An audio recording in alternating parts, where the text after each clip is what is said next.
compañera de hoy. En grupo se llega más lejos, del lema Únete.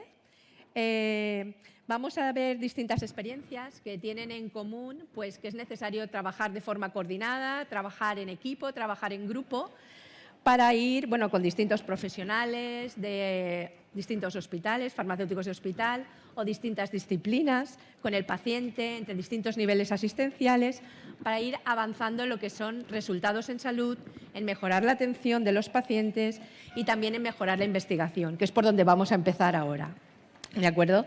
Cuando nos incorporamos a los estudios de investigación multicéntricos, pues compartimos nuestros datos con todos, pues vamos avanzando mejor, conseguimos mejores resultados, mayor muestra de pacientes, podemos hacer mejores estudios, mejor analizar los datos con más variables, con análisis de grupos, sobre todo cuando es en vida real. Y de esa manera vamos avanzando y mejorando la calidad de la investigación que hacemos todos. Además, nos facilita, nos anima a participar y también de alguna manera pues, estamos potenciando esa cultura de investigación en nuestros servicios. Esta presentación la abordará Amparo Burgos, que es farmacéutica del área de oncohematología del Hospital General Universitario Dr. Balmis de Alicante. Y a continuación nos comentarán también cómo trabajamos de forma integrada con los nuevos equipos clínicos que están emergiendo ahora, donde hay más nuevos profesionales, hay bioestadísticos, biólogos moleculares, bioinformáticos, de manera que nosotros aportamos ahí el poder seleccionar el tratamiento, las terapias dirigidas a aquellos pacientes que están en situación de refractariedad o de recaída y que tienen menos opciones terapéuticas y además en optimizar el tratamiento y adaptarlo a las necesidades del paciente. Esto nos lo va a presentar Paloma Escobar, compañera del área de oncohematología pediátrica del Hospital Universitario Politécnico La Fe. Y, finalmente, lo que veremos también es cómo nos coordinamos entre distintos niveles asistenciales, con oficinas de farmacia, con el paciente, entre otras UFPEs también, veremos algunas pinceladas, de manera que lo que conseguimos es proporcionar una atención, lo que el paciente demanda de nosotros, ¿no? Una mejor atención, mejorando el proceso, aportando humanización a todo ese paciente externo y también reduciendo la huella digital, ¿no? La huella de carbono, como nos dijeron ayer también, ¿no?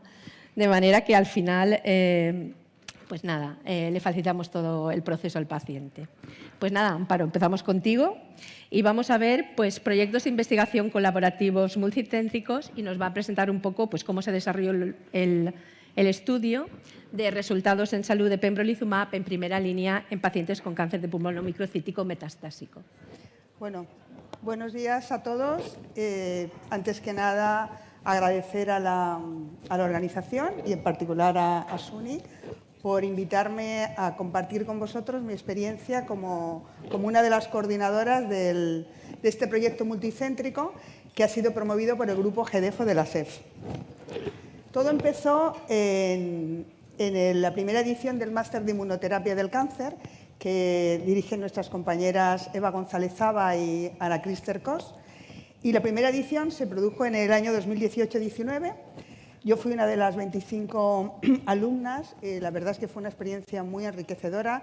Había mucha avidez de conocer el tratamiento inmunoterápico del cáncer, que los tratamientos se empezaron a utilizar en nuestros hospitales y coincidí con un grupo de gente con mucha experiencia en el área de la oncohematología. Aprendimos mucho en los foros online, que eran obligatorios para realizar el máster, y también en las sesiones presenciales que se hacían cada 2 meses.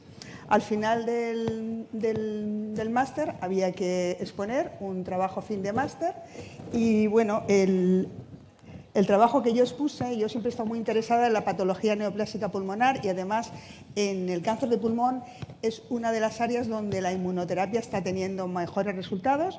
Pues mi máster se titulaba así: Efectividad y seguridad de atezolizumab, nivolumab y pembrolizumab en cáncer de pulmón microcítico metastásico. Ya habíamos empezado a utilizar estos fármacos en segunda línea.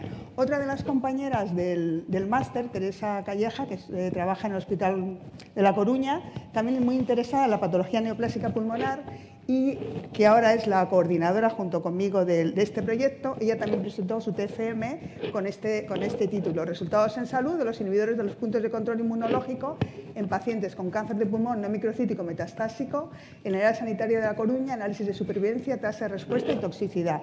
Pues bien, defendimos nuestros TFMs, terminamos nuestro máster y nos quedó ahí el gustillo de seguir investigando en este escenario del cáncer de pulmón. Y estábamos pensando en hacer algo en nuestros hospitales. En eso acababan de publicarse los resultados de este estudio, de este ensayo clínico fase 3, donde en pacientes con cáncer de pulmón no microcítico metastásico que no habían sido tratados previamente, o sea, ese tratamiento se proponía en primera línea, se proponía tratarlo con pembrolizumab a 200 miligramos intravenoso cada 3 semanas hasta un máximo de 35 ciclos, frente a la terapia estándar hasta entonces, que eran dobletes de platino basados en la histología durante un total de 6 ciclos. Estos pacientes tenían que ser no tratados previamente, no candidatos a tratamiento dirigido, porque siempre que hay alteraciones moleculares el tratamiento dirigido es la primera opción. Tampoco tenían que tener metástasis cerebrales activas ni enfermedades autoinmunes activas, y además tenían que ser pacientes con un ECOG de 0 y 1. Y fundamental que la expresión en el tumor del biomarcador PDL1 fuera mayor o igual al 50%. Como nota interesante, este fue el primer ensayo, el Keynote 024, donde se utilizó la dosis fija de pembrolizumab a 200 miligramos intravenosos. Hasta entonces, en todos los ensayos clínicos previos, la dosis que habíamos estado utilizando era 2 miligramos kilo y era la dosis que figuraba en la ficha técnica.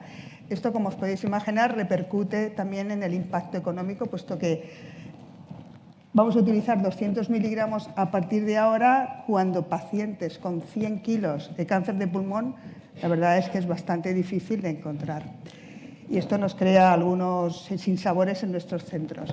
Pues bien, el tratamiento como cáncer metastásico se trataba hasta progresión o toxicidad inaceptable, y se permitió el entrecruzamiento. Es decir, los pacientes en el brazo estándar podían pasar al brazo con pembrolizumab. Y el número total de pacientes que se incluyeron en este estudio fueron 305 pacientes. El objetivo principal fue la supervivencia libre de progresión y los objetivos secundarios, la tasa de respuestas objetivas, la supervivencia global y la seguridad.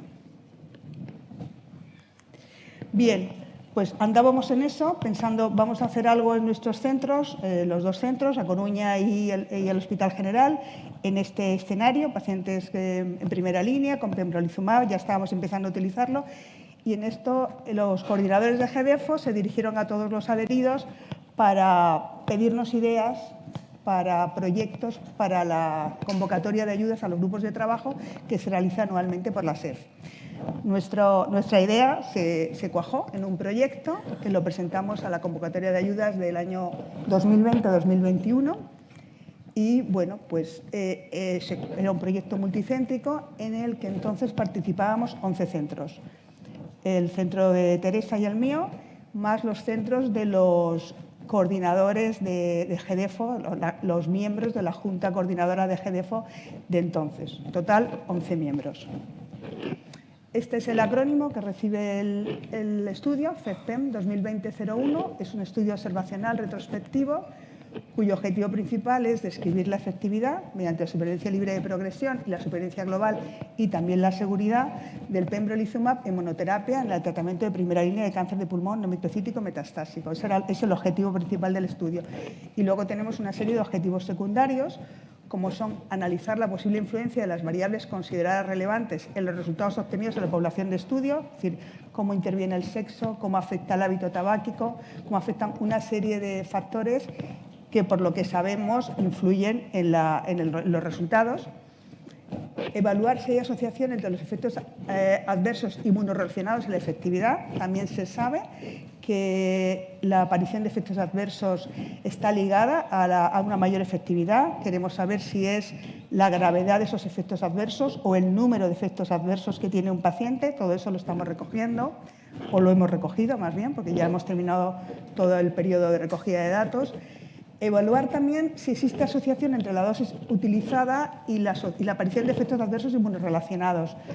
Como tenemos el peso de los pacientes, podemos calcular en cada paciente qué dosis por kilo hemos estado administrando. Y como os he dicho, hay pacientes que reciben la dosis fija y hay centros que han consensuado y están administrando la dosis de 2 miligramos kilo. Queremos saber si hay alguna relación entre esa dosis por kilo y la toxicidad. Y otro de nuestros objetivos secundarios es evaluar la efectividad de seguridad en aquellos pacientes que por sus características o sus comorbilidades, por ejemplo el ECOG, pues no hubieran sido incluidos en los ensayos clínicos pivotales, pero como sabéis en la práctica clínica asistencial sí que se utilizan esos tratamientos. Pues bien, con todo esto lo presentamos al CEIN del Hospital General ahora Dr. Balmis en Alicante. Esta fue la primera versión, que era del 11 de diciembre del 2020. En esta versión estábamos los 11 centros y calculábamos una muestra de unos 450 pacientes. Tuvimos el dictamen definitivo en 30 de marzo del 2021. Ya sabéis que estas cosas a veces van un poquito lentas. Bien, durante este tiempo, todo el primer trimestre del 2021, ya habíamos conseguido alojar nuestro cuaderno de recogida de datos en la plataforma REDCap de la SEF. Este cuaderno de recogida de datos está dividido en 4 grupos de variables: las variables que caracterizan al paciente, las relacionadas con la enfermedad, las relacionadas con el tratamiento y con los acontecimientos adversos. Y ya estábamos los 11 centros que llevábamos el estudio piloto introduciendo datos y comprobando si eso era factible, qué problemas nos encontramos, puliendo el CRD, ¿no? Que eso también lleva un tiempo importante. Pues bien, hasta aquí iba todo muy bien, o sea, razonablemente bien, teníamos el dictamen y aquí las cosas empezaron a torcer un poco. Bueno, en marzo del 2021 presentamos este proyecto en la reunión anual de GEDEFO, que ese año no fue presencial, estamos todavía en época de pandemia, y pedimos la adhesión de todos los centros que quisieran participar. Entonces, hubo una gran respuesta, los centros empezaron a dirigirse a nosotros, las coordinadoras, y nosotros relacionándonos con la CRO, porque algo que no he dicho, perdón, que me ha pasado antes, es que conseguimos la ayuda de los grupos de trabajo, que eso consiste en una cantidad económica, y lo que es más importante para mí es que tienes el soporte de una CRO que te va a ayudar en toda la logística de relación con los centros, con los investigadores, obtención de documentos y luego en la explotación y análisis de los datos. Entonces, a partir de este momento, a partir de marzo del 2021, nuestra relación con la CRO empieza a hacer aguas. Hablamos con ellos, escribimos correos, no conseguimos respuesta, la respuesta es intermitente, hablamos con la SEF, hay problemas con la CRO, de modo que con mucho esfuerzo conseguimos en octubre del 2021 presentar al CEIN de nuevo la ampliación de centros, una enmienda con ampliación de centros, y ahora éramos 53. Todo este esfuerzo se lo debemos mucho a la SEF, al personal de la SEF, que suplió la CRO en ese momento, relacionándose con los centros y pidiendo la documentación a los investigadores. A partir de este momento, la CRO, por motivos que yo desconozco, pero cesó su trabajo con la SEF. Tuvimos como 4 meses sin ninguna CRO hasta que la SEF consiguió otro contrato. Esa CRO, este es el dictamen del 2021, esa nueva CRO se encargó de los centros, de todos los proyectos que estaban en curso. Hubo que realizar una tercera versión del protocolo, porque en ese tiempo pues, nuestros plazos se habían desactualizado y muchos centros que querían que pasarlo por el CEIN necesitaban un proyecto actualizado, con lo cual esta fue la última versión del proyecto. Hemos tenido hasta 3 versiones, que ya el dictamen definitivo fue en junio del 2022. Bueno, y a partir de ahí, pues después de estas vicisitudes, sí que con satisfacción os presento esta imagen donde aparecen todos los centros y la distribución geográfica. Prácticamente hay una distribución geográfica por todo el país. Finalmente hemos participado 43 centros en la recogida de datos y 1.072 pacientes. Estos son los hospitales de la Comunidad Valenciana que han participado, los 7 hospitales. Muchas gracias desde aquí a todos, porque la verdad es que en cuanto he pedido alguna aclaración, algún tema que no está, enseguida me habéis contestado, así que muchas gracias. Y bueno, pues como todo estudio que se precia, registramos 1.072 pacientes en REDCap hemos perdido 53 porque nosotros queríamos incluir pacientes que comenzaran el tratamiento desde el 1 de enero del 2016, queríamos abarcar todo el principio de la utilización de la inmunoterapia en este escenario hasta el 15 de julio del 2020, que es la fecha en la que presentamos el proyecto. Bueno, pues 53 pacientes se han incluido después de este periodo, con lo cual, con mucha pena, los hemos tenido que excluir. También hemos excluido 6 pacientes porque fueron tratados con un PDL1 inferior al 50%, y esto pues no es criterio de uso. Pacientes que fueron tratados en segunda línea, 5 pacientes. Y luego hay 3 pacientes que no hemos podido recabar los datos necesarios para poderlos incluir, con lo cual los hemos tenido que excluir. Al final nos hemos quedado con una muestra de 1.005 pacientes, que creo que es una muestra nada desdeñable, es una muestra importante.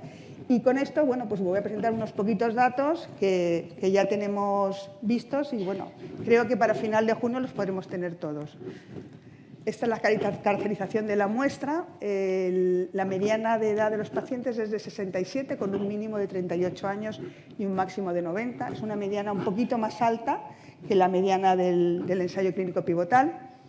Importante el porcentaje de pacientes con edad mayor o igual a 75 años, porque hay estudios contradictorios en esta población. Hay estudios que dicen que debido a la inmunosenescencia de estos pacientes la inmunoterapia tiene menos efecto, con lo cual los resultados son peores, y sin embargo sí que hay estudios en los que concluyen que el tratamiento es igual de efectivo que en los pacientes más jóvenes. Tenemos una población de un 20% de pacientes y, bueno, vamos a ver también un poco sus resultados, que son pacientes que los ensayos clínicos muchas veces están infrarrepresentados. También el porcentaje entre hombres y mujeres.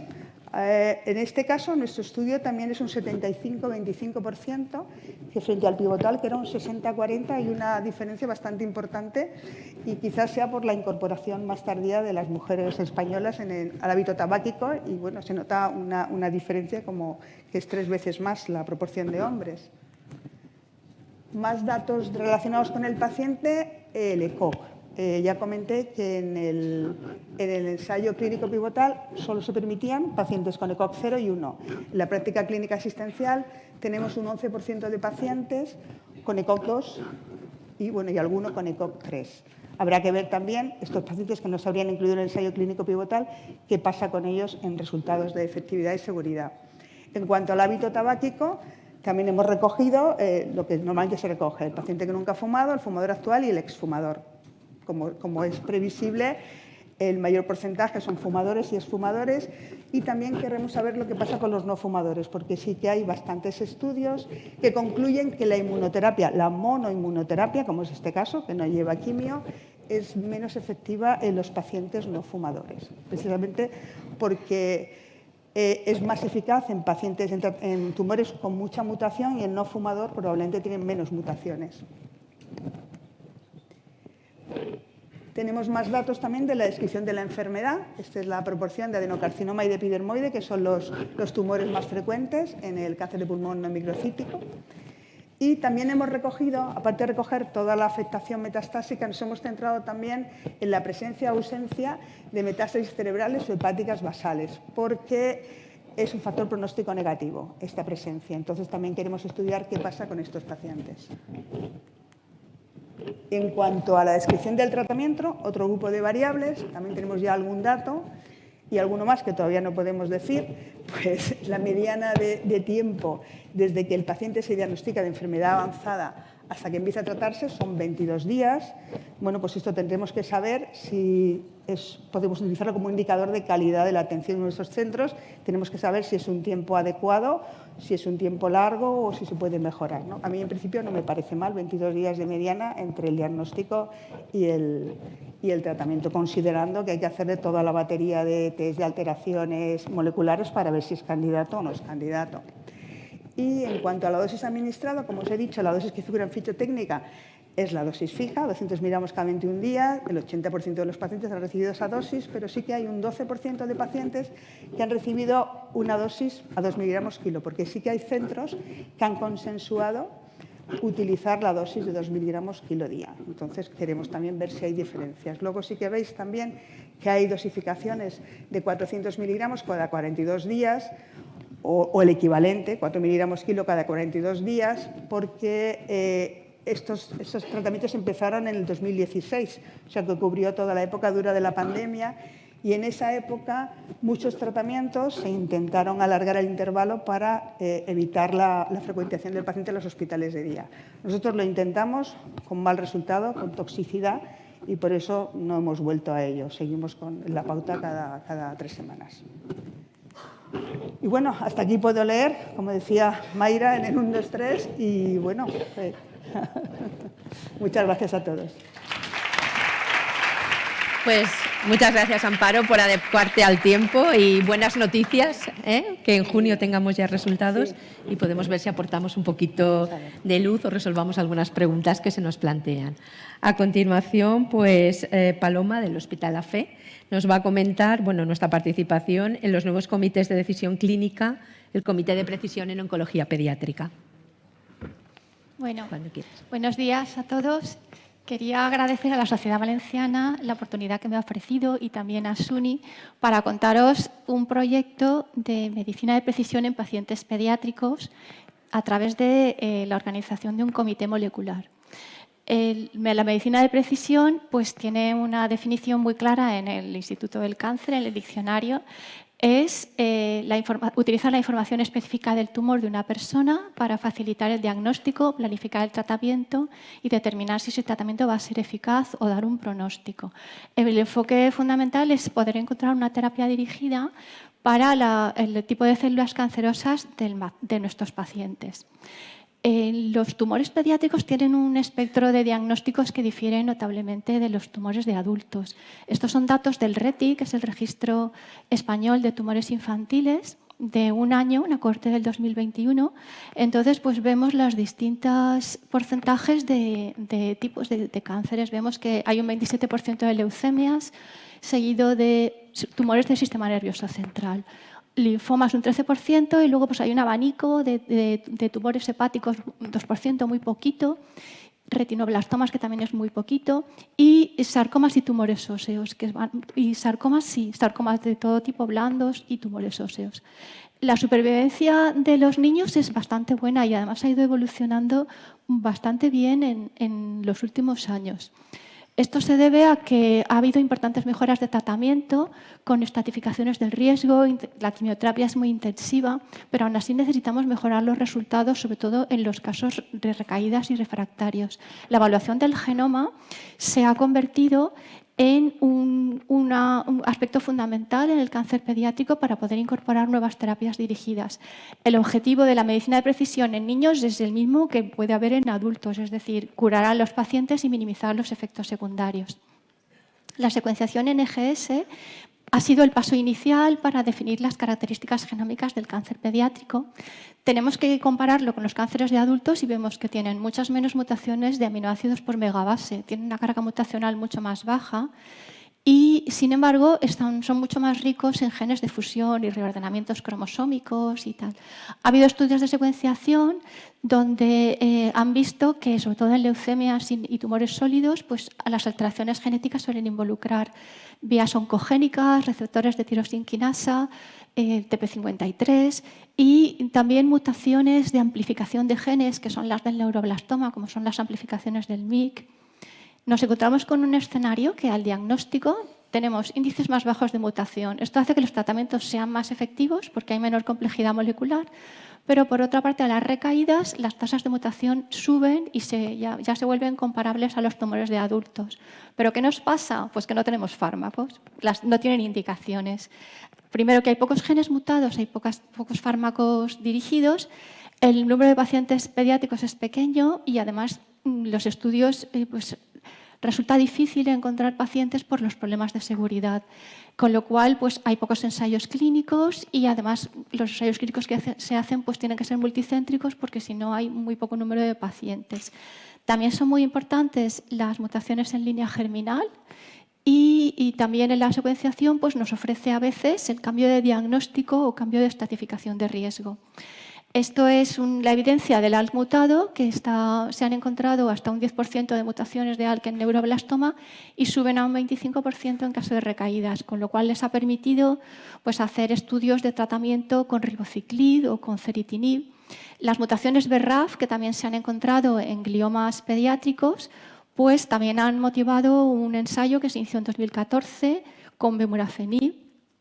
La secuenciación se aplica fundamentalmente en ensayos clínicos, que van a ser ensayos de canasta, que son los más frecuentes, y también algún ensayo umbrella, que es de diagnóstico único. Esto es un ejemplo de todos los ensayos de medicina de precisión de los últimos años, desde el 2015 hasta el 2017, en distintos países. La tabla de arriba, sobre todo, que es un ensayo del ACS SMART, que está en vigor en Europa, en el cual se están metiendo ahora muchos pacientes. Y estos son la típica gráfica de prevalencia, para que las veáis, de mutaciones somáticas en tipos de cáncer humano. He puesto con flechitas verdes los cánceres más frecuentes en pediatría y veis que pertenecen al rango más bajo de mutaciones. Y aquí sí que hay un estudio pediátrico de carga mutacional hecho multicéntrico en Europa, donde vemos cómo los tumores del sistema nervioso central son los que tienen pues, un poquito más de rango de mutaciones y los tumores sólidos y sarcomas. Aquí está la cronología de aprobación de los inhibidores de quinasa desde su origen hasta el año 2021, todo el abanico de fármacos que suponen. Y de todos estos fármacos, pues para tumores sólidos, que son los que son susceptibles de secuenciación, pues tenemos aprobados pues el crizotinib en los tumores de genes con fusión TAL positivos, el suelumetinib en inhibidores del MEK, como inhibidor del MEK, el larotrectinib y el entrectinib, cuando hay alteraciones en genes de fusión, el NTRK, que están aprobados ya por la EMA. Sin embargo, en la mutación de BRAF V600, pues la EMA todavía no tiene la indicación, aunque sí que la tiene la FDA, la Asociación de Dabrafenib-Trametinib para gliomas, y luego pues el sermercartinib y el vandetanib en tumores con mutación del RET. Eso quiere decir que en realidad fármacos con indicación pues tenemos francamente pocos. La secuenciación molecular, si buscamos en las fuentes de datos, esto es una revista, un artículo en Nature de un compendio de los genes driver mutados en cáncer, y vemos como la fuente de datos, aquí aparece, todos estos son los datos de cánceres de adultos y este trocito rojo corresponde a las bases donde tienen referenciados las mutaciones de genes pediátricos. Y ahí están pues, el abanico de diagnósticos. Estos serían las mutaciones más frecuentes, las que están más grandes son las que tienen mayor frecuencia de casos. Y finalmente, pues, para aplicar la secuenciación en cánceres pediátricos, que nos encontramos con mutaciones somáticas, mutaciones de línea germinal, aberraciones en el número de copias y tal, aquí aparece un esquema donde te va señalando pues, en la parte externa el tipo de mutación. A continuación está el tipo de secuenciación que se utiliza para cada uno de los casos, y en la parte interna los datos moleculares de impacto clínico. Pues la secuenciación del exoma completo, que es la más frecuente porque la secuenciación del genoma completo supone un abanico de genes tremendos, difícil de manejar, son costes muy altos y además tienen mayores tiempos de espera. Y el objetivo pues, va a ser identificar las poblaciones de pacientes que se pueden beneficiar más. Aquellos pacientes con recidiva tumoral o metástasis, integrar un poco el diagnóstico con la patología para identificar las características del diagnóstico genético, aquellos pacientes con malignidades indiferenciadas y también identificar síndromes de predisposición al cáncer. Esto es una visión general de cómo funciona una secuenciación y todos los pasos. Inicialmente el paciente pues, se le pide un consentimiento informado, va a pasar al procesamiento de las muestras, después se pasa por la secuenciación, se hace un análisis informático en el cual los bioinformáticos tienen un papel muy relevante, y después con esos datos los pasan al comité de tumores, en el cual pues, se discute a ver qué es lo que se puede hacer, cuáles son las variantes patogénicas, si son altamente patogénicas o si son de significado incierto. Y finalmente, si encuentran terapias dirigidas, pues entonces ya se informa al paciente que ¿Qué hacen los comités de tumores? Pues fundamentalmente discutir las estrategias terapéuticas en base a la información genética. Hay que incluir no solamente las alteraciones moleculares, sino también las características del paciente que tenemos, se individualiza, y con todo eso hacer un informe indicando pues, qué tipo de mutaciones se han encontrado y cuáles son las conclusiones. En general, lo ideal es identificar pacientes para ensayos clínicos, sobre todo en pediatría, que es la mayoría de los pacientes van a ensayo clínico si hay disponibles, porque además son tratamientos de alto coste. La mayor evidencia la generan los ensayos clínicos. La evidencia generada por NGS de momento todavía es escasa. Y casi todos son los estudios off-label, que hay pocos datos pues, de efectos secundarios o de realmente la respuesta. Y aparte el ahorro de costes que supone. Los comités moleculares suponen 3 áreas muy importantes para los médicos y para todos los participantes del hospital, con área clave de educación para identificar los biomarcadores emergentes, para identificar los métodos diagnósticos y para interpretar los resultados. Las composiciones de los comités moleculares, en este artículo las describen, pues son oncólogos, patólogos, biólogos moleculares, bioinformáticos, y participan farmacéuticos en un 21,9% de los comités, que bueno, que es una cifra bastante importante. Estas son las funciones de cada uno, las funciones muy clínicas, y yo he puesto aquí el farmacéutico oncológico en otros profesionales que pueden acelerar todo el proceso y mejorar la decisión general. Se utilizan escalas, que es importante conocer. Hay tres escalas, la JCR, que es la que utilizan ASCO, la escala SCAT de ESMO y la OncoKB, que bueno, se utiliza indistintamente, con los distintos niveles de accionabilidad. Pues si tiene terapia dirigida, ya que tiene indicación, que es el Ready for Routine, o bien son fármacos investigacionales o son dianas hipotéticas por su potencial impacto clínico y por los niveles de accionabilidad. Como es americana, pues habla de las indicaciones de FDA. Y luego, muy importante, si se han identificado mutaciones que ofrecen información sobre la posible resistencia a los tratamientos. La atención farmacéutica dentro de estos comités, pues GDFO nos dice que el farmacéutico de hospital tiene que participar en los comités moleculares y tiene que participar en la toma de decisiones. Entonces, pues sí que hay un papel importante, hay que participar en la valoración sobre los potenciales tratamientos en función de las mutaciones que se han encontrado para el paciente. Entre el abanico de medicamentos que se pueden utilizar, pues el farmacéutico tiene toda la información de las características de acceso, la disponibilidad, si están comercializados. En pediatría nos encontramos con que el 90% van a ser indicaciones off-label.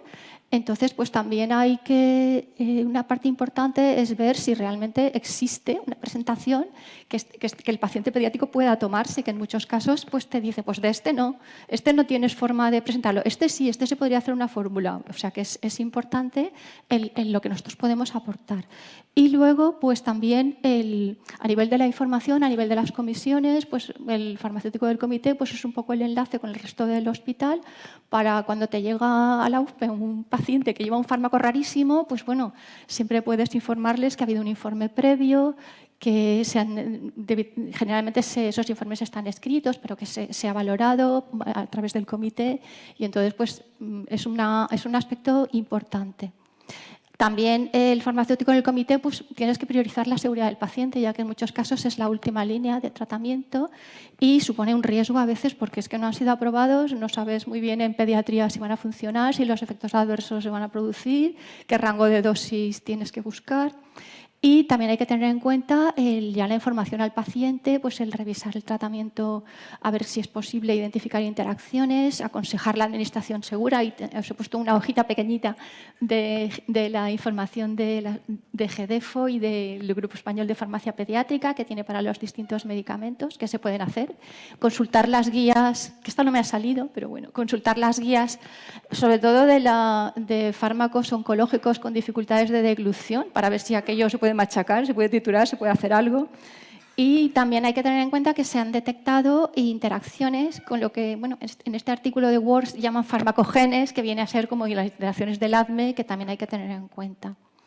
En cuanto a los programas de medicina de precisión en el mundo, pues vemos que en Estados Unidos está el Pediatric Match, en Canadá el Profil, el programa Cero en Australia. El MAPIAS en Europa, que es muy importante, en el cual España también ha participado, en el estudio INFOR en Alemania y en Holanda, en Inglaterra, y de momento en España pues hay un proyecto. Esto es una diapositiva donde vemos los distintos estudios, pues a dónde van sus pacientes. Pues generalmente a estudios Basket, al SMART, al INFORM2 y luego también estudios de un gen único. Y luego pues las plataformas de perfiles moleculares, los tipos de secuenciaciones que se están utilizando en cada estudio. La secuenciación NGS ya es una condición imprescindible para entrar a formar parte de estos ensayos. Y en España la SEO, que es la Sociedad Española de Hematología y Pediatría Oncológica, pues ya ha formado un grupo de medicina de precisión con el objeto de identificar las dianas moleculares, facilitar el acceso de los pacientes y sobre todo apoyar la interpretación de estudios moleculares, porque es un campo nuevo y realmente todos los médicos pues están muy interesados y también debemos incluirnos nosotros. Han hecho una encuesta a nivel nacional de cuál es el nivel de accesibilidad de los pacientes. Entonces, en el 41% de los hospitales tienen acceso a NGS en pacientes de nuevo diagnóstico, un 41%, y más en recaídos refractarios. Las técnicas que usan son generalmente paneles de genes, unos comerciales y otros personalizados dependiendo del centro, y la secuenciación del exoma completo o del genoma completo solamente se está haciendo en Valle d'Hebron y aquí algo de Carlos Saya. Aquí no sé si lo veis muy bien, pero está aquí, ¿dónde están las plataformas? ¿Quién hace la secuenciación? Porque generalmente la Seguridad Social de momento no asume la NGS así como así. Entonces son plataformas con fondos de financiación a través de fundaciones, fondos filantrópicos, recogida de donaciones y generalmente se están financiando así. ¿Cómo funcionan? Pues aquí está el abanico de paneles de genes y lo que sí que es muy importante es que en todos los casos se está discutiendo en un comité molecular, que eso es muy importante, porque si al médico le dan un informe de la compañía privada no sé qué, de que este paciente le tiene que poner no sé qué y no sé cuántos, y el otro pobre, pues claro, se lo pone, pero yo creo que es muy, muy importante y los oncólogos pediátricos están de acuerdo en que esas cosas se discutan en un comité multidisciplinar. Entonces, generalmente se estudian las variantes somáticas, también un porcentaje de centros se estudian variantes germinales y en cuanto a las limitaciones con las que nos encontramos, pues son las restricciones de disponibilidad de fármacos contra un determinado cáncer infantil que conllevan muchas veces muchos trámites burocráticos. El acceso a los ensayos clínicos, si no son pediátricos, está muy limitado. Nosotros hemos intentado meter a un paciente pediátrico como uso compasivo en un ensayo clínico de adultos porque no estaba comercializado el fármaco y la verdad es que rara vez se consigue porque generalmente no quieren que se les modifiquen sus datos. Y luego pues, el problema de los recursos financieros, que son tiempos largos de respuesta, y también los oncólogos pediátricos pues, también tienen cierta reticencia porque dicen es que estamos informando al paciente, le estamos pidiendo una serie de consentimientos informados y luego a lo mejor no encontramos nada, porque son casos de segundas y terceras recaídas. En la FE se estableció el Comité de Medicina de Precisión para pacientes pediátricos y adolescentes y a mí un buen día, ya por el 2015, pues vino Eduardo López Briz y me dijo, Paloma, que los pediatras me han dicho que necesitan un farmacéutico para que vaya al Comité de Medicina de Precisión. Total, que allá que me fui. Y bueno, pues los objetivos eran encontrar dianas moleculares, marcadores y alteraciones germinales en el marco de un proyecto de investigación pasado por el CEIC con el objetivo de identificar dianas terapéuticas y elaborar los informes de recomendación. Los miembros del comité, pues unos participantes del hospital de distintos servicios, que sean oncología pediátrica, genética, anatomía patológica, el servicio de farmacia, y luego miembros del Instituto de Investigación Sanitaria, donde estaba la unidad de genómica, que son los que montaron el panel de secuenciación, y con el apoyo de bioinformática también para obtener datos y cruzar las distintas bases de datos. Ahora hay plataformas donde tú tecleas mutación no sé qué de cáncer de mama y entonces te salen los fármacos, pero claro, son información eminentemente de patologías de adultos, entonces la información pediátrica todavía, la accesibilidad todavía es compleja.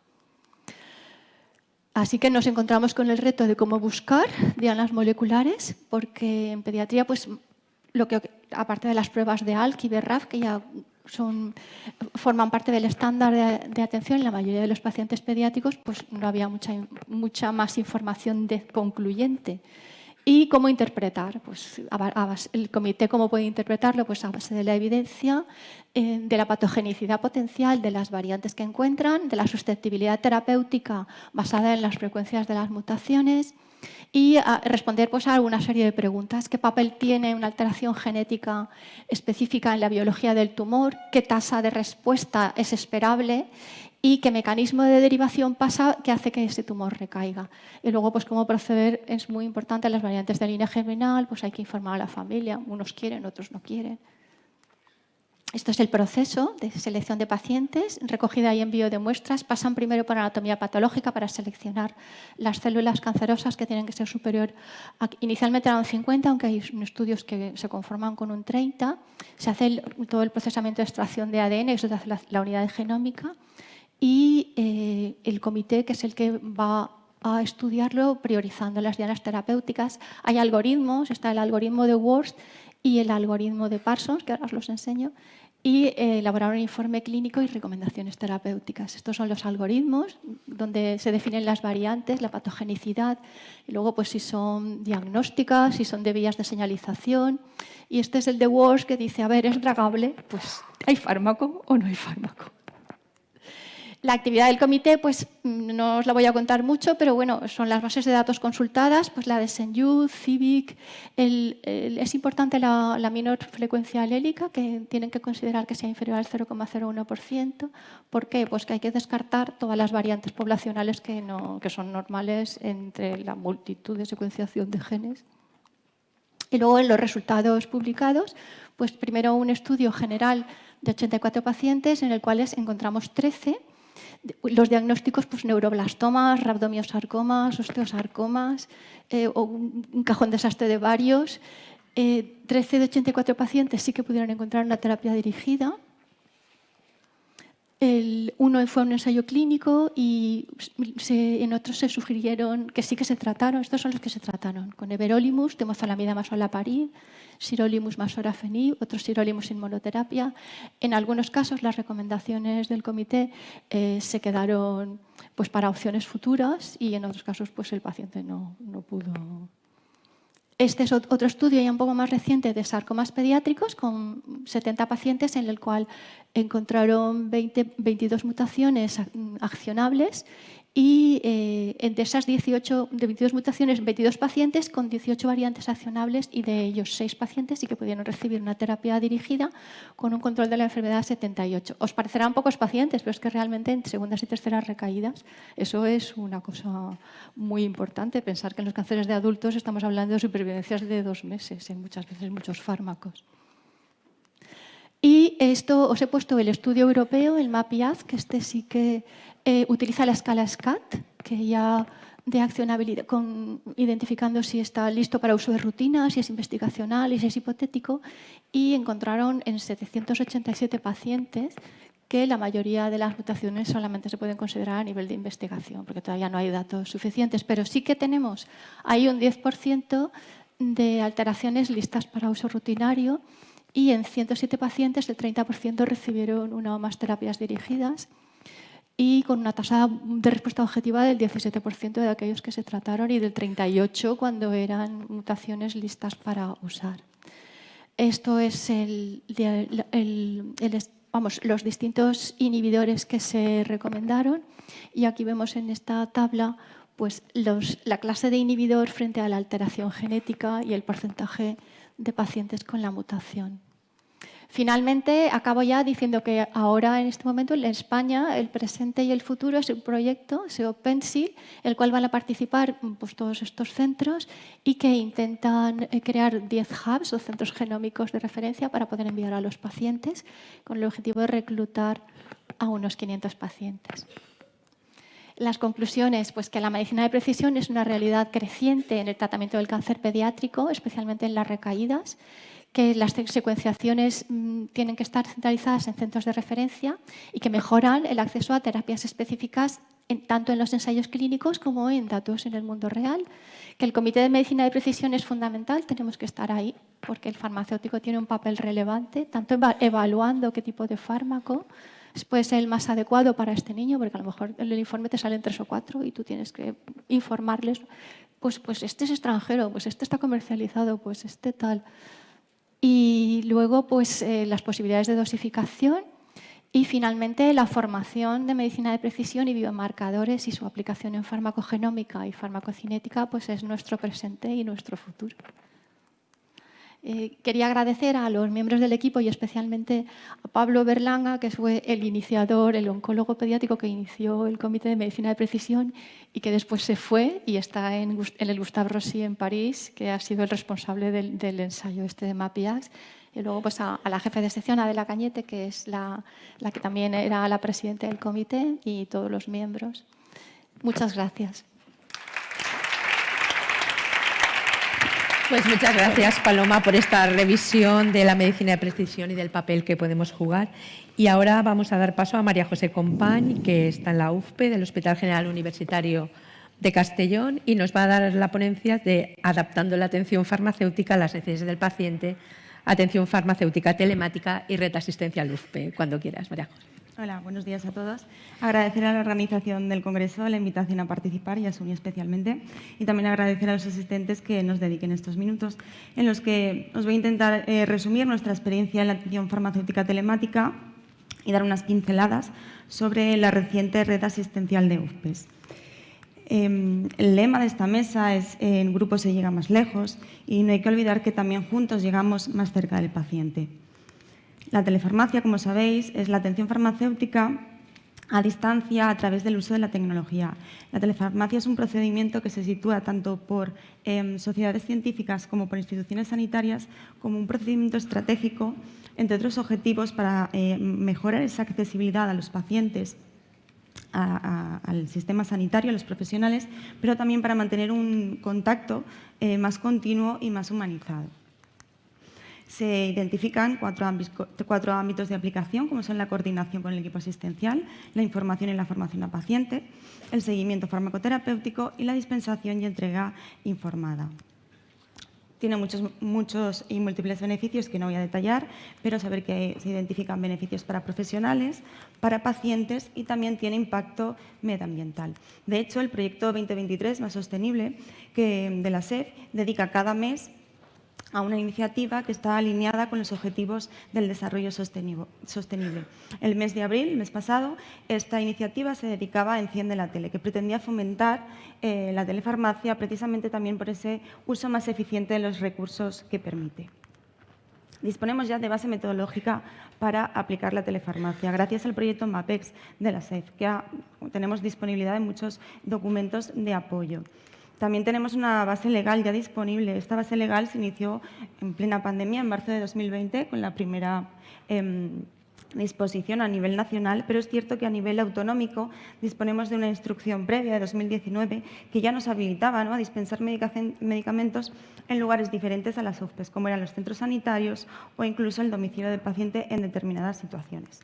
Pero el verdadero avance llegó en 2021, con la publicación del desarrollo del Plan Asistencial de Atención Farmacéutica Telemática. En esta instrucción ya se recogían las modalidades de seguimiento farmacoterapéutico telemático y de dispensación en proximidad. Se recogían criterios de inclusión y exclusión de pacientes, así como de priorización.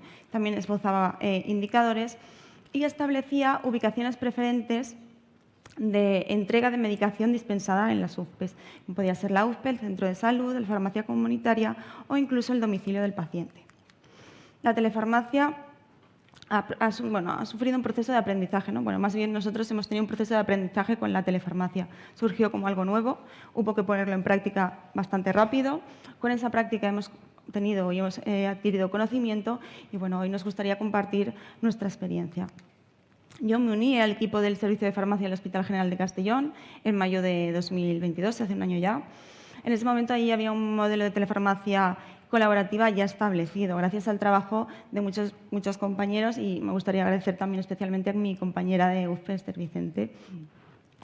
aunque este modelo, que hoy está muy implantada, ha transitado por otros hasta llegar a ese modelo. Un primer modelo que surge de esa emergencia sanitaria, cuyo objetivo era hacer llegar la medicación al paciente en una situación de confinamiento y además evitar ese acúmulo de pacientes en los hospitales.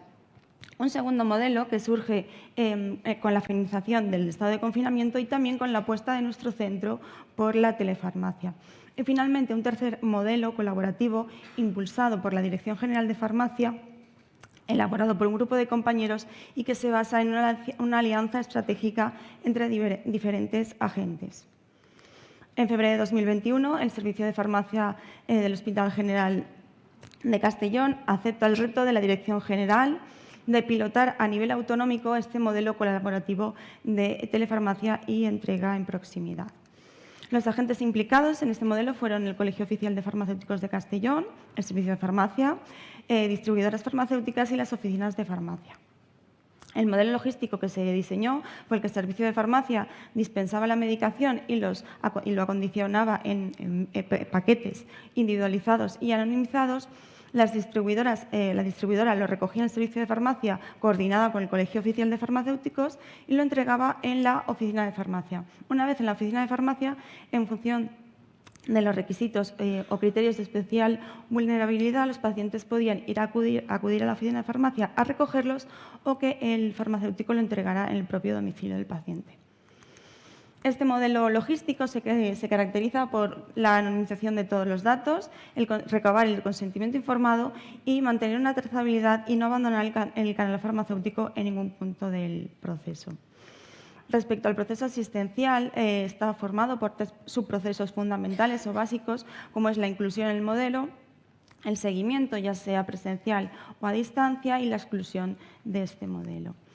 Para identificar y seleccionar qué pacientes podrían ser candidatos a incluirse en este circuito, se elaboró un modelo de priorización de pacientes, basándonos en las recomendaciones de la Dirección General y también de las del modelo MAPEX. No voy a detallarlas porque son muy parecidas a las de la Dirección, pero bueno, se establecieron 8 criterios de inclusión y 9 de exclusión.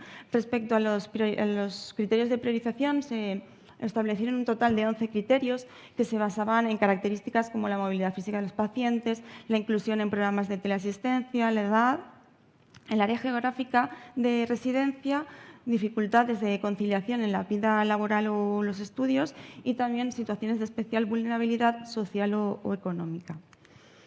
Una vez identificamos que los pacientes pueden ser candidatos a este modelo, se le proporciona de forma presencial toda la información del circuito de forma oral y escrita. Si está de acuerdo y quiere ser incluido, ya se confirman todos los datos necesarios para desarrollar lo que es el circuito, tanto la dirección, el teléfono, modalidad de entrega, elección de la oficina de farmacia, y se programan las siguientes visitas. Es muy importante, se recoge un consentimiento informado por escrito. En este consentimiento informado, el paciente acepta entrar en el circuito y se compromete a cumplir con las visitas de seguimiento. Además, se autoriza a que el seguimiento farmacoterapéutico se realice de forma telemática, que el farmacéutico de la oficina de farmacia conozca qué medicación está llevando el paciente y también acepta que esos datos se recojan en nuestra base de datos. Las siguientes visitas se realizan en función de la agenda de citas del paciente, ya sean presenciales o no presenciales, ya que el modelo de asistencia farmacéutica telemática no excluye una atención presencial, ¿vale? Se va adaptando a la situación en ese momento del paciente. Se puede programar citas presenciales o citas telemáticas en función de qué necesidades tenga. Generalmente, las principales causas de cita presencial son cambios de tratamiento, citas presenciales en el hospital o cualquier intervención que requiera una visita presencial.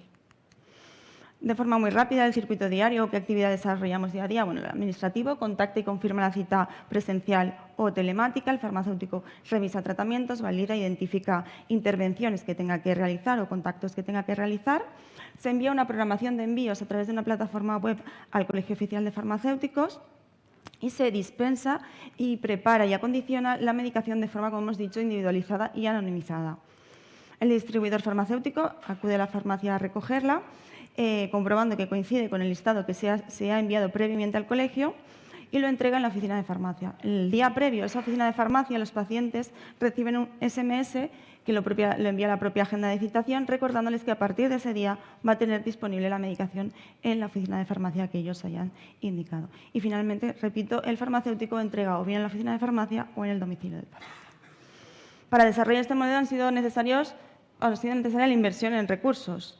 Se han necesitado nuevos recursos humanos dedicados exclusivamente o a realizar este servicio principalmente. Nuevos recursos tecnológicos. Ha sido necesario desarrollar una base de datos que permita registrar, programar y ejecutar esos envíos. Esta base de datos ha sido desarrollada muy generosamente por dos compañeros farmacéuticos, Antonio Sonana y Pablo Pérez, que bueno, pues desde aquí también les agradecemos su ayuda. Esta base de datos también permite obtener esa documentación necesaria para hacer los envíos, etiquetas, albaranes de entrega, consentimiento informado, listados de preparación. Y también ha sido necesaria el desarrollo, en este caso por parte del colegio, de una plataforma que permite esa trazabilidad de los envíos, ya que en todo momento permite conocer en qué estado, en qué situación se encuentra la medicación de cada paciente de forma individualizada y anonimizada. Cada agente implicado en este circuito va situando, ¿no?, en qué momento, si nosotros entregamos el distribuidor entrega a la oficina de farmacia y la oficina de farmacia ya entrega al paciente. Y fundamental ha sido el esfuerzo, la colaboración y el trabajo en el equipo de todos los profesionales que han participado tanto en la implantación como en el desarrollo como en la ejecución de este modelo. Y bueno, unas pinceladas de actividad de este modelo en los últimos años. Desde la implantación del modelo colaborativo en febrero de 2021 hasta marzo de 2023, se han incluido un total de 1.004 pacientes, una media de edad de 66 años. El motivo de inclusión ha sido principalmente a petición del servicio de farmacia y también a petición del paciente. En el mismo periodo se han excluido un total de 129 pacientes, principalmente por fallecimiento del paciente y por priorización. Se han realizado un total de 9.182 envíos, una mediana de 9 por pacientes, principalmente a oficina de farmacia, a una distancia media de 20 kilómetros, aunque el margen va entre 5 y 122 kilómetros. Y se han hecho un total de 10.410 dispensaciones de medicamentos, más de la mitad termolábiles. Esto ha supuesto que los pacientes se ahorren más de 390.000 minutos en desplazamientos, una media de 390 más o menos por paciente. Además, esto también tiene su impacto, ¿no?, como decían en la huella de carbono, ¿no? Estos 361.000 kilómetros evitados, siendo bastante estrictos y cogiendo un factor de conversión bastante ajustado, ha permitido evitar 40 toneladas de emisiones de CO2. No ha estado exento de incidencias este modelo. Se han producido errores en la distribución, entrega en una oficina de farmacia que no era la correspondiente, roturas de frascos, bueno, al manipular al final, y la no recogida de la medicación en el tiempo estipulado. Y sí destacar que al inicio de este modelo, cuando se cambió de ese modelo domiciliario al modelo en oficina de farmacia, hubieron 42 pacientes que solicitaron ser excluidos por cuestiones de privacidad. Destacar que la mayoría eran pacientes con VIH. ¿Y qué opinan de los pacientes, ¿no?, de este servicio? Pues para conocerlo hicimos una encuesta de satisfacción basada en del proyecto Enopex. Hicimos una corte de estudio ahora en marzo-abril de 2023, en el que se encuestó un total de 119 pacientes. En una escala del 1 al 10, la satisfacción media con el servicio de farmacia fue de 9,9, el mismo resultado que la satisfacción con la oficina de farmacia. El 18,5% de los pacientes encuestados venía de ese modelo previo de envío a domicilio y las preferencias en ese modelo de dispensación fue mayoría para la oficina de farmacia por encima de domicilio o centro de salud. El 100% de los pacientes refieren que ha mejorado su comodidad al evitar estos desplazamientos y ha supuesto un ahorro tanto en tiempo, económico y en pérdida de días laborables. Bueno, después de todo este camino andado, también hemos encontrado aspectos que se pueden mejorar en varios ámbitos, ¿no? En el ámbito de la eficiencia, en la coordinación entre UFPEs, el desarrollo de programas informáticos corporativos, optimizar ese proceso logístico, siempre manteniendo el modelo colaborativo que nos ha funcionado muy bien, y luego pues, indicadores estandarizados, que todos midamos lo mismo. Respecto a la equidad, bueno, pues promover el servicio, ¿no?, que todos los departamentos de salud puedan tenerlo.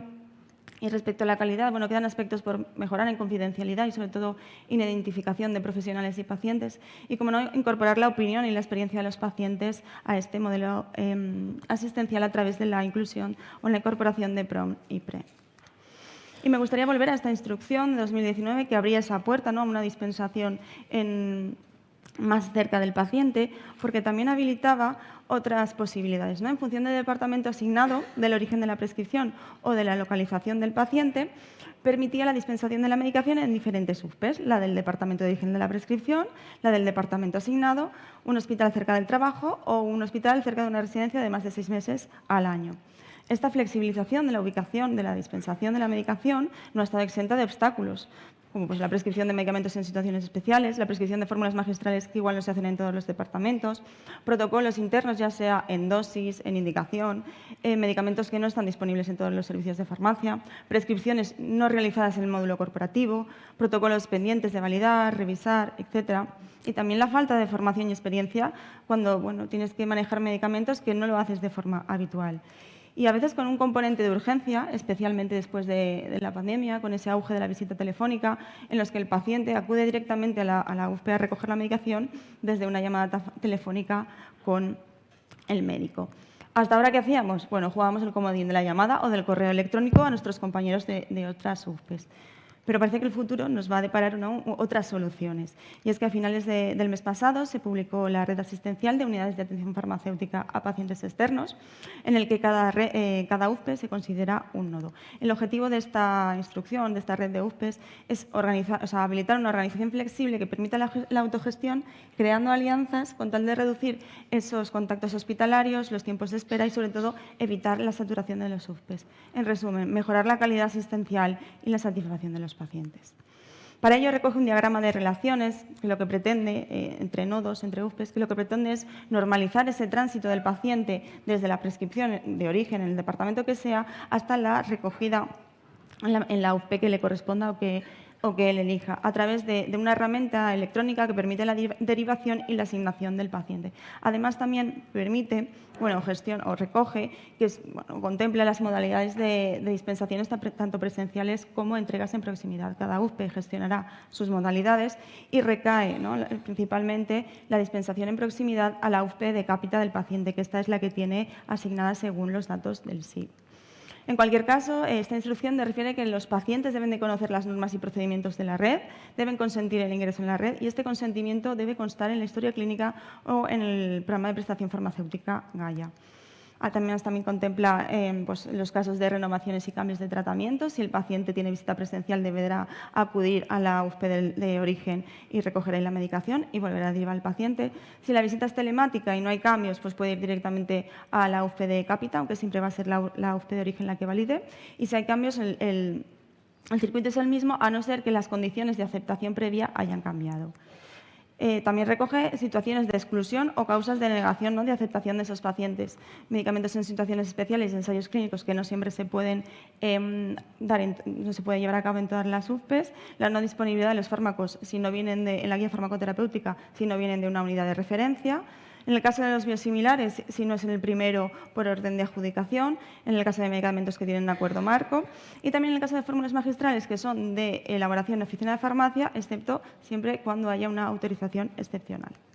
Es cierto que estamos en la línea de salida, esto nos queda mucho por delante. El siguiente congreso, igual podemos dar mucha más información, pero a priori, ¿qué hemos conseguido o qué se pretende o qué yo identifico que mejora esta red de UFPEs?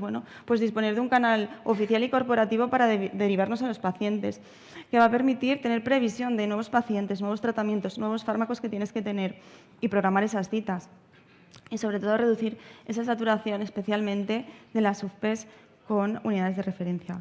Y sin perder de vista que tanto la telefarmacia como la red de UFPEs lo que pretende es que juntos trabajemos en alcanzar ese modelo asistencial centrado en el paciente. Y nada, ya estaría todo. Muchas gracias, Majo, por compartir vuestra experiencia de ya tiempo colaborativa en telefarmacia y por esbozarnos las ideas más importantes de lo que es la red asistencial UFPE.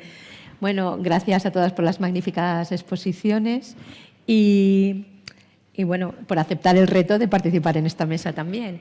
Si hay alguna pregunta del público, ¿queréis hacer alguna pregunta a los ponentes? Bueno, pues entonces vamos a charlar un ratito. En principio, Amparo, tú que has... perdón. Sí. Bueno, felicitar a la mesa.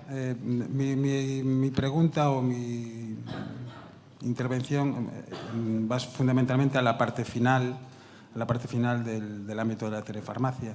Bueno, es debido a que estamos también nosotros trabajando mucho en este ámbito y, bueno, antes de ayer hemos tenido una reunión con el consejero de Sanidad de la Xunta de Galicia en relación con esto, y la Dirección General de Asistencia Sanitaria, la Dirección General de Farmacia, porque claro, a ver, a todos nos preocupa y a todos nos lleva mucho tiempo el trabajo en los servicios de farmacia en relación a la mejora en la atención y, bueno, y la aproximación que todos estamos llevando a cabo sobre esto, ¿no?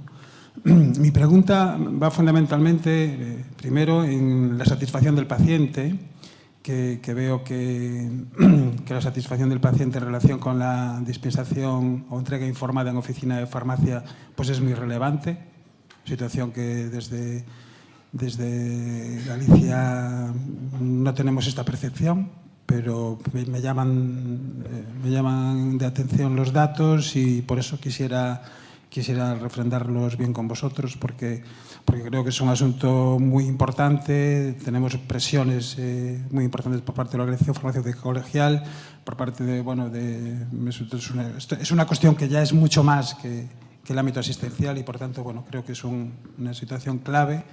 La satisfacción del paciente. Me han llamado mucha atención los datos, y que la entrega en domicilio pues se rechace y se acepte pues con gran satisfacción ir a la farmacia. No sé si le regalarán pastas de dientes, pero bueno, nos llama la atención. Y la segunda es en relación con lo que estamos trabajando nosotros. Se está pensando en una central logística parecida a esta, en donde los pacientes los medicamentos no tienen que llegar a la oficina, al servicio de farmacia. O sea, evitar toda la carga de trabajo técnica auxiliar. Es decir, una central o un almacén o lo que queramos, un servicio de logística en donde todos los medicamentos salgan de esa central y se dirijan pues al domicilio del paciente. Nosotros pensamos en domicilio, pero bueno, colaboración con oficina de farmacia. La oficina de farmacia nosotros la pensamos exclusivamente en aquellos lugares alejados, muy alejados de la población, pues, zonas rurales, pueblos aislados. En Galicia hay muchos, en Valencia también. Pero bueno, Galicia se caracteriza por parroquias, aldeas y tal, y entonces, bueno, pues siempre hay una oficina de farmacia en un lugar, se llaman entidades colectivas de población, y por tanto, bueno, pues ahí sí pensábamos en oficina de farmacia, no en el resto. Por eso me han llamado muchísimo los datos. ¿Cómo veríais esto vosotros? ¿Cómo sería ya una aportación? Bueno, está Raúl aquí, y entonces también me gustaría pulsar también su opinión en relación con esta situación que nos han planteado desde la Consellería, en donde, bueno, vamos a empezar a trabajar sobre ello, ¿no?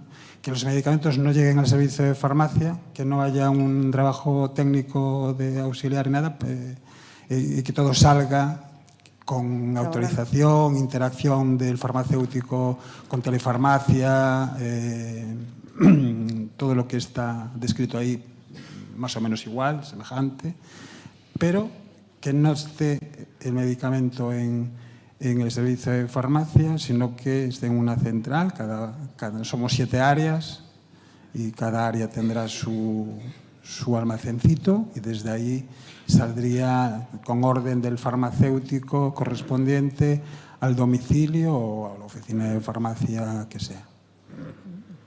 Disculpar por mi interés, pero es que es un asunto que está muy candente en nuestra organización. Sí. Yo sí que tengo algo, sino directamente Raúl. Bueno.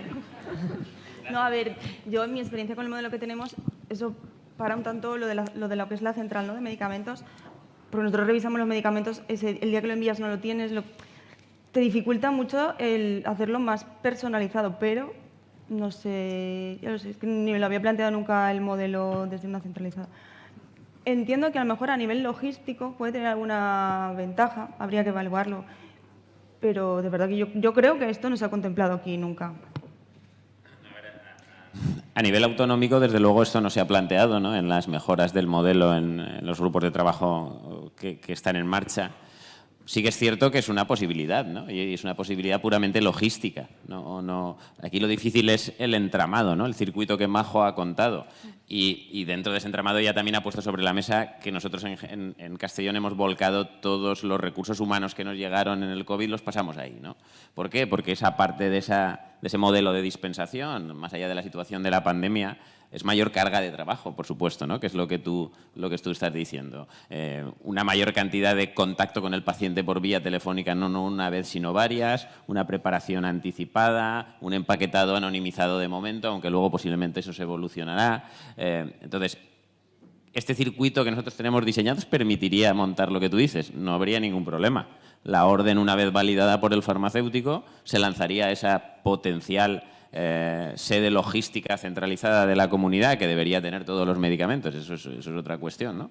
Y desde ahí los distribuidores la llevarían a la farmacia del mismo modo, ¿no? O sea, no habría ningún cambio. Es un modelo posible y factible, ¿no? Nosotros no lo hemos contemplado, pero el circuito que tenemos diseñado es ese, ¿no? Porque la orden que yo saco a través de esas herramientas informáticas que Majo ha contado es una orden que ahora coge mi auxiliar y mi administrativo, pero que esto lo cogería el auxiliar o quien estuviese en esa central logística. Es decir, eso no supondría ningún problema. Es una posibilidad de hacer eso centralizado, pero es pues los peligros de la logística, ¿no? A veces no sabes si es bueno quedarla o el riesgo de perderla, pero que técnicamente es posible, ¿no? Y el circuito es lo que establece, ¿no? Todas las bases o todas las partes están cerradas, el circuito se retroalimenta con ida y vuelta, porque el paciente puede volver de ese modelo a la UFPE, que eso también es muy importante, es flexible en función de la necesidad, y el aparataje logístico está montado para añadir esto o cualquier otra alternativa. Comunidad Valenciana no se ha contemplado, pero yo no le veo ninguna dificultad a sacar esa rama de ejecución a mi auxiliar o lanzarlo a un operador logístico. Pero bueno, sabemos, eso es otro tema a lo mejor de discusión, ¿no? Si la logística es interesante o no centralizarla, perderla o alejarla de la farmacia. Pero que dentro del circuito se podría Yo creo hacer. que igual hay situaciones, medicamentos que es difícil meterlos en un proceso tan centralizado, pero bueno. Sí, más allá de la disponibilidad, claro. Luego hay muchos pacientes concretos, enfermedades raras, etcétera, ¿no? Que eso es lo que a lo mejor hace que esa logística central completa al 100% pues tenga cierta dificultad, ¿no? En un porcentaje a lo mejor de fármacos más comunes pues sería más fácil. ¿Se puede hacer? Sí. Debate si es adecuado o no, eso es a lo mejor otra cosa. Pero dentro del circuito no habría ningún problema. Estaría integrado como un operador más dentro de todo. Igual que el operador logístico, ahora viene el distribuidor farmacéutico, pues bueno, pues él distribuiría un punto logístico al que yo le he dado la orden de lo que tiene que preparar. No habría ningún problema. Quería preguntar a Isabel algo, me parece. Por soñar. Isabel, que quería hacer también alguna pregunta. Bueno, yo también me apunto a daros la enhorabuena por vuestras intervenciones y por el nivel que nos habéis presentado, el nivel lógico por donde estáis trabajando y que, pues para mostrar a todos los tipos de hospitales lo que se hace en hospitales grandes. Yo esto de la telefarmacia, de verdad, oye, no me gusta. No me gusta porque es que copiamos a veces palabras de los médicos. No es lo mismo. Si queremos decir telemedicina, telefarmacia, entonces estamos equivocados en la discusión. Porque podría ser, como ha dicho Raúl, la telelogística o la teledispensación. Vamos a separar ya las cosas. No vamos a confundir, porque si no los médicos no nos van a entender y los profesionales sanitarios no podremos integrarnos con ellos. La telefarmacia se hace a través de la telemedicina que se está regulando en la Consellería, a través de las instrucciones que hay por escrito de cómo se hacen en Orion Clinic, en hospitales de la GVA y los privados tendrán sus mecanismos. ¿Vamos a separar las cosas? Yo es lo que propongo, porque yo ya desde mi casa poco puedo hacer, pero vosotros que estáis trabajando, yo creo que es vuestra obligación separar lo que es la telefarmacia, desligar a lo que es la telelogística, que es muy necesaria y hay que ver los modelos, si centralizados, si descentralizados, si a través de los centros de salud o no, o a través de oficinas de farmacia. Todo eso es necesario, pero mi propuesta es separar los dos conceptos. Muchas gracias. Pues muchas gracias, Isabel, siempre abriéndonos a hacer pensar y hablar con propiedad. Bueno, De hecho, en la instrucción sí que recoge modalidades: seguimiento farmacoterapéutico telemático por una parte y dispensación en proximidad por otra. O sea, los conceptos están separados, pero es verdad que uno, el telemático, va ligado a otro. Es decir, no habrá una dispensación si no hay un seguimiento. Están separados, pero a la vez están ligados. Pero lo que es en la instrucción, el concepto es diferente. El seguimiento farmacoterapéutico telemático va por una parte y la dispensación y entrega en proximidad por otro. Es verdad que resumes en telefarmacia, pero son dos conceptos. es un término que hemos ido aceptando. Sí, hemos ido, pero los conceptos son dos. Muy bien. Hola. Pues Enrique también quiere... Los jubilados. La Los última jubilados. pregunta los ya, Únicos que hablan son porque- los jubilados.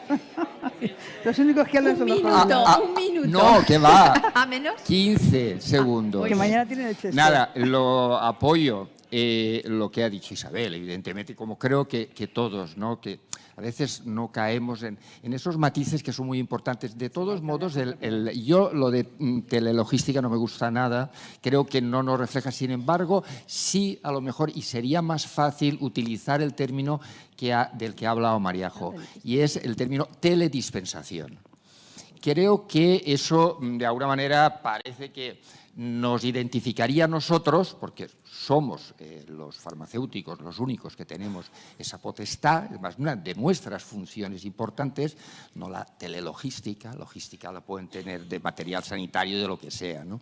Pero bueno, simplemente eso, apoyar esa anotación que ha hecho Isabel y por supuesto, pues bueno, también lo que ha dicho Mariajo, ¿no? Y no me resisto, es que claro, no me resisto, ya que estoy aquí.